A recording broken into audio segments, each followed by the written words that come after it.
제가 공포영화라는 장르를 정말 사랑하는 사람이라는 걸 아마 영상을 보시는 분들은 대부분 아실 거라고 생각해요. 그래서 막 다 찍어 먹어본단 말이야. 솔직히 살목지? 기대 안 했어요. 최근에 나온 공포영화라고 해봤자 뭐 귀신 부르는 애 명이라든지 사막도라든지 아니면 진짜 개처박은 괴기열차라든지 최근에 본 공포영화들이 상태가 말이 아니었거든요. 그러면서 나오는 키워드가 막 이제 심야괴담에 뭐 심령스팟 이래버리고 무슨 관람 리액션 이런 거 나오니까 이번엔 씨발 괴기 저수지구나. 좆됐다 뭐 이런 생각을 했단 말이지.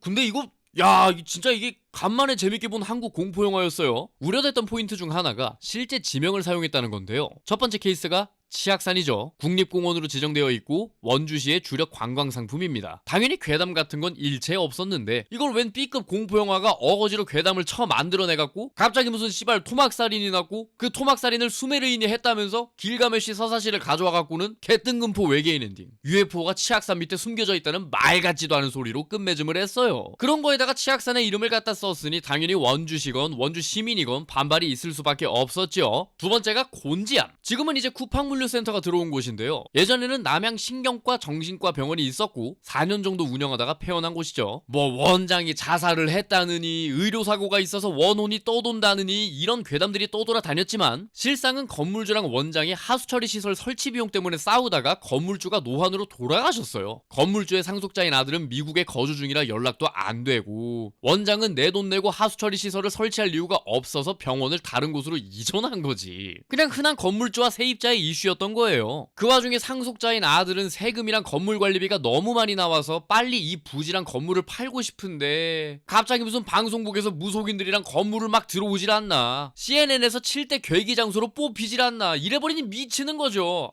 빨리 처분하고 싶은데 귀신이 나오네 뭐네 이런 소문들이 도니까 아무도 안 사가려고 드는 거야. 아무래도 병원이라는 주요 인프라 시설이다 보니 접근성이 워낙 좋았거든. 누구나 찾아오기가 쉬운 곳이라는 거죠. 2016년까지도 공포체험을 하러 온 사람들이나 인터넷 방송인들 그리고 그렇게 담력체험이 끝난 사람들이 그 근처에서 벌이는 술판 때문에 인근 주민들까지도 고통을 받고 있었다고 하는데 2018년에 그 헛소문들을 더 확산시킬 수밖에 없었던 곤지암이라는 영화가 나온 거죠. 당연하게도 모든 것은 허구다라고 강조를 박아놓고 곤지암이 아닌 해사고등학교를 리모델링해서 촬영을 하는 등의 조치를 취했지만 글쎄요, 저는 그래도 부수적인 피해가 있다는 점에서 문제가 있다고 보는데 여러분들의 생각은 어떠실지 잘 모르겠습니다. 살목지는 예산군에 있는 저수지인데 낚시 좋아하시는 분들이 종종 찾는다고 해요. 근데 이제 해가 지기 전에 다들 철수하신다는데 이제 뭐 귀신도 가끔 보인다고 하는 심령 스팟이고 심야 괴담에도 소개가 되었죠. 심지어 이번엔 이를 소재로 영화가 나온 건데 과연 살목지가 있다고 예산군을 찾는 사람들이 줄어들까요?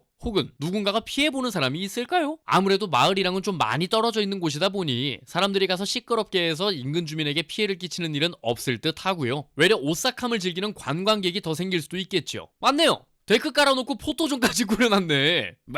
물귀신이라 물에서 끌어당긴다고? 응, 데크랑 울타리 쳐놓으면 니네가 어쩔 거야? 이거 아쉽게도 귀신 보기는 어렵겠습니다. 이거 자본주의 테마는 안 되거든 이거. 살목지가 아니라 이게 쌀먹지가 되어버렸네요. 살목지도 원래는 죽일 살, 나무목, 연못 지자를 쓰는 무시무시한 곳이 아니라 화살나무가 많이 자라서 살목지라고 해요. 이러면 더더욱이 가면 안 될 이유가 없지.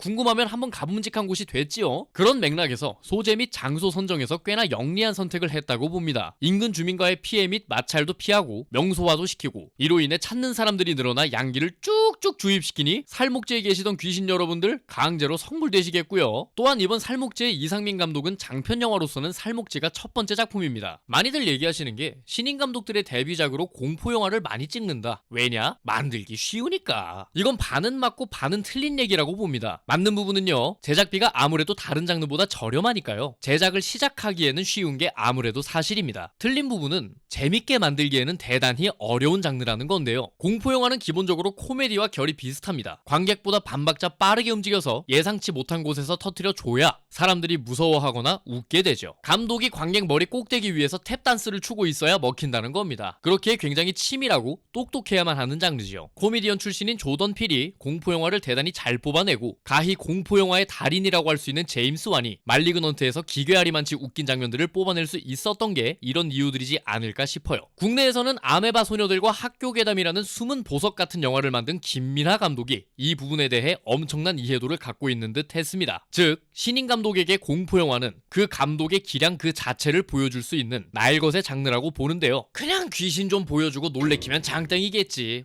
이야기가 너무 비네. 눈물 좀 짜줘야겠다. 라는 안일한 생각으로 만들어지는 똥쓰레기 영화들이 그래서 탄생하는 겁니다. 제작하기에 진입장벽은 낮은데 적점은 굉장히 높은 까다로운 장르거든요. 제가 공포영화를 사랑하는 게 이런 지점이기도 합니다. 최저점부터 최고점까지 아주 천차만별이요 이게. 그런 면에서 살목지는 진짜 개쩌는 대단한 웰메이드 공포영화다 라고 하기에는 부족한 점이 있지만 차기작을 충분히 기대할 수 있을 법한 정도의 영화였습니다. 물론 몇몇 공포를 주는 방식은 좀 아쉽긴 했어요. 인물들이 관객에게 공포감을 주기 위한 기능적 요소 및 장치로만 사용되다 보니 딱히 이입이 되는 인물도 없고 그래서 이야기도 크게 없습니다. 살목지라는 곳이 사람을 홀려서 죽인다라는 최소한의 정보, 이게 사실상 시작이자 끝이거든요. 오프닝 5분 정도의 할애에서 관객에게 살목지라는 곳의 정보를 제공하고 나서부터는 크게 이야기가 없는데요. 그래서 그런가? 점프 스퀘어가 한 8번에서 9번 정도 나옵니다. 이게 매우 아쉬운 지점이었어요. 사람은 적응의 동물이라 놀래키는 거에 곧잘 적응하거든. 그럼에도 살목지가 꽤 괜찮은 공포 영화인 이유는 일단 공포라는 틀에서 벗어나지 않으려고 부단히 노력한다는 겁니다. 내가 뭘 찍고 있는지 명확하게 안다는 거겠지요. 이상현상이 발생하고 귀신에게 쫓기다가 갑자기 엄마가 귀신과 맞서 싸우면서 뻑킹 홀리펀치를 날리고는 우리 영화가 무슨 영화였더라? 라고 어리둥절하는 식의 지리멸렬한 영화들이 제법 있거든요. 큰 줄기는 살목지에서 벗어나지 못한다라는 걸 깔아놓은 상태로 각종 서브 스토리들을 풀어주는데 결국 조연들이 다 죽는 걸로 귀결되거든요. 이야기가 살짝 산으로 간다 쳐도 중심으로 잘 돌아와준다는 거지요. 러시아의 전설적인 극작가 안톤 체호프가 제시한 체호프의 총이라는 이론이 있습니다. 3막에서 총을 쏠 것이라면 반드시 그 총을 1막에서 제시해야 된다. 혹은 1막에서 총이 걸려있다면 3막에선 사용해야 된다 인 건데, 즉 총이 있는 개연성, 복선에 대한 회수, 단서 제시의 중요성에 대한 이야기거든요. 살목지는 이 기본을 충실하게 잘 이행하는 미니멀한 영화였습니다. 주는 정보 굉장히 적고요. 근데 이 정보로만 놀죠? 뭔 숨겨진 진실 이딴 거 없고 관객의 상상에 맡기겠습니다 이딴 것도 없어요. 그러니 눈물 콧물을 짜내보자라든가 숨겨진 단서를 찾아보세요, 이스터에그를 발견하세요 같이 공포영화 그 이상의 무언가를 하려고 들지도 않고, 그렇다고 깔아놓은 복선을 흘리는 지점도 없습니다. 애초에 절대적인 양 자체가 적거든. 하나의 예시로 인스타 360 등의 액션캠을 머리 위로 높게 들어서 촬영하는 타이니 플래닛이라는 촬영 기법이 있어요. 이거 여행 유튜브 보시는 분들 많이 보셨을 거고 AK47 뮤직비디오에도 나오죠. 이게 단순히 나오면 신박하겠지? 맛있겠지?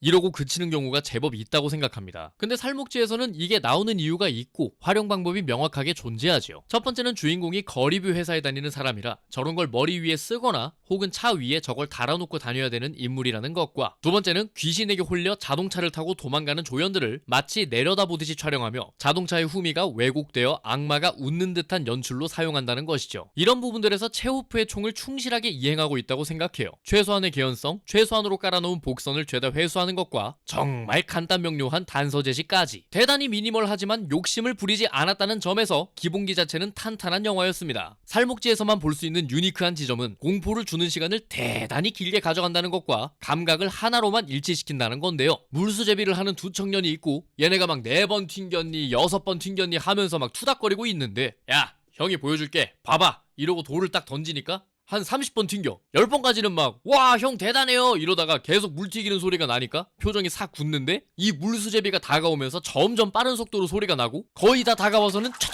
엄청 빠르게 소리가 나더니 전등이 콱창 깨지는 걸로 마무리가 되는데, 여기서 이제 시각적인 공포 요소는 없고 오로지 청각으로만 공포감을 주며 물수제비를 던지고 얘네 둘한테 다시 공격이 들어오며 전등이 깨지는 점프 스퀘어를 발현하는 데까지 리턴이 상당히 늦게 들어온다는 겁니다. 그럼 어떻게? 관객은 텐션을 계속 쫀쫀하게 갖고 갈 수밖에 없죠. 그렇지만 감각을 일치시킨 부분에 있어서 시각적으로 귀신이 나오는 부분은 진짜 시각적인 자극만 주더라고요. 저예산 특유의 그 귀신 분장이라던가 무슨 귀신들이 원리를 찾아라처럼 빠꼬미를 하고 있던데, 감독님도 이게 안 무서울 걸 알고 있지만서도 나름의 뚝심으로 밀어붙인 게 아닐까 싶었어요. 아쉽긴 했는데 이 물수제비가 워낙 충격적이었어가지고 역시나 시각적으로 무서운 건 진짜 사람이 뭔가를 당하는 게 무서운 것 같아요. 15세 공포영화에서 차에 깔리는 역과 장면이 나올 거라고는 생각도 못했거든요. 이 부분 또한 사실은 귀신이다라는 부분을 이용해서 막 엄청난 거부감을 느끼게 하진 않았지만 거참 그 아수라에서도 그 역과 장면 볼 때 되게 힘들었거든요. 예, 팝콘 도로 내려놨습니다. 예. 결론적으로 간만에 꽤나 볼만한 공포 영화가 나온 듯합니다. 심지어 감독의 첫 번째 장편 작품이거든요. 만약에 이걸 정범식 감독이 찍었다면 아 정범식이 정범식 했네 라고 평이 나올 법한 무난하고 평탄했던 공포 영화였습니다. 근데 정범식 감독은 8편에서 9편을 찍은 중견 감독이죠. 그러니까 중견 감독 기준에서 범작이라고 할 정도의 작품이 신인 감독의 첫 작품이라면 차기작을 충분히 기대해봄직한 것 같습니다. 극장 가보니까 살목지 보러 온 커플들이랑 10대 20대 관객들 되게 많던데 7월쯤 개봉했으면 무더위를 피하러 온 사람들로 더